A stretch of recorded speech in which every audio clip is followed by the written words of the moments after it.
C. Prodi Penyuluhan Peternakan dan Kesejahteraan Hewan. Nah, pada video kali ini saya akan menjelaskan tentang gangguan reproduksi pada ternak atau sapi betina.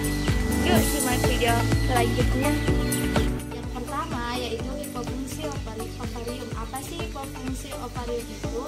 Hipofungsi ovarium atau hipofungsi yang tidak aktif adalah suatu keadaan di mana ovariumnya tidak lagi terjadi pertumbuhan folikel dan korpus luteum, serta dengan permukaan yang licin sehingga daya kerjanya menurun dari normal. Hal ini dialami oleh sapi-sapi darah dan sapi-sapi dewasa setelah inseminasi. Tetapi setelah diinseminasi tidak terjadi konsepsi. Akibatnya tidak muncul birahi karena folikel tidak berkembang atau anestrus. Setelah gagalnya kelenjar hipofisa anterior mensekresikan FSH atau follicle stimulating hormone dalam jumlah yang cukup untuk pertumbuhan dan pembentukan folikel di ovarium. Selanjutnya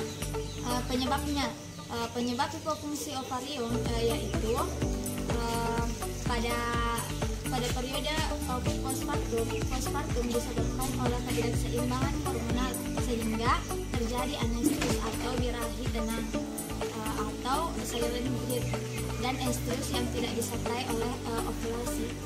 Adapun selanjutnya itu gejala dari hipofungsi ovarium, yaitu secara klinis yang lebih menonjol pada sapi pada hipofungsi ovarium adalah tidak adanya gejala birahi, masih rendahnya kesadaran akan kesehatan ternak serta lamanya inseminasi dan pemeliharaan piedet.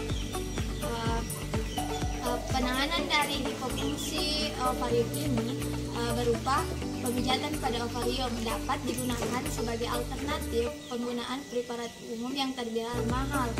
Dengan perlakuan yang tepat, teknik pemijatan ovarium dapat secara efektif menimbulkan gejala birahi antara 10 sampai 14 hari setelah perlakuan karena dapat memperbaiki keseimbangan hormon sehingga dapat mengembalikan fungsi ovarium sebagai organ reproduksi dan dapat digunakan dalam penanganan hipofungsi ovarium pada sapi betina. Itulah penjelasan mengenai hipofungsi ovarium. Selanjutnya yaitu gangguan pada uterus, yaitu endometritis. Endometritis adalah peradangan lokal pada dinding uteri yang dapat menyebabkan infertilitas pada sapi. Organisme dapat masuk ke dalam uterus pada saat serviks terbuka, yaitu saat hewan kawin, inseminasi partus dan postpartus. Penyebab dari endometris ini yaitu mikroba yang masuk akibat perlakuan IB yang tidak pregartis dan perawatan postpartum yang tidak benar. Gejala dari endometritis diawali dengan keluarnya leleran yang berbau busuk dari vulva dan sapi tidak menunjukkan estrus. Selanjutnya yaitu penanganan endometritis. Penanganan endometritis dapat dilakukan dengan terapi. Terapi yang dapat diberikan diantaranya yaitu yang pertama terapi antibiotik sistemik, yang kedua yaitu infusi uterus, yang ketiga yaitu pemberian estrogen untuk merangsang respon uterus terhadap infeksi, dan yang keempat yaitu injeksi prostaglandin untuk merangsang estrus sehingga uterus akan dibersihkan secara natural. Itulah penjelasan mengenai endometritis. Selanjutnya yang ketiga yaitu pyometra. Pyometra merupakan pengumpulan nanah atau bahan mukopurulen di dalam uterus dan tertahannya korpus luteum dengan kegagalan estrus sebagai faktor sekunder dari endometritis yang hebat.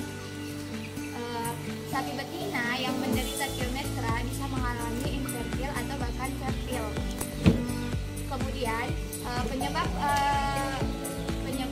pyometra, mekanisme terjadinya yaitu dapat terjadi akibat adanya gangguan hormonal dan disertai infeksi bakteri pada daerah kelas betina. Bakteri yang umum menginfeksi adalah Staphylococcus sp, Streptococcus sp dan lain-lainnya. Pada kasus piometra ini, hormon yang mempengaruhi adalah hormon progesteron dan estrogen. Selanjutnya yaitu gejala yang muncul pada piometra seperti yang pertama, tidak munculnya birahi dalam waktu yang lama. Yang kedua yaitu siklus birahi dari ternak ini hilang. Yang ketiga yaitu cairan nanah mengisi uterus, dan yang keempat yaitu adanya leleran. Nah, pengenangan dari piometra ini dapat diberikan antibiotik bolus intravagina. Untuk penanganan ini dapat dilakukan antibiotik bolus intravagina. Selanjutnya, sapi diberikan vitamin secara intramuskular. Faktor penyebab dari gangguan reproduksi rata-rata akan mengakibatkan hormon reproduksi mengalami gangguan sehingga sapi tidak mengalami birahi kembali. Itulah penjelasan mengenai biometras.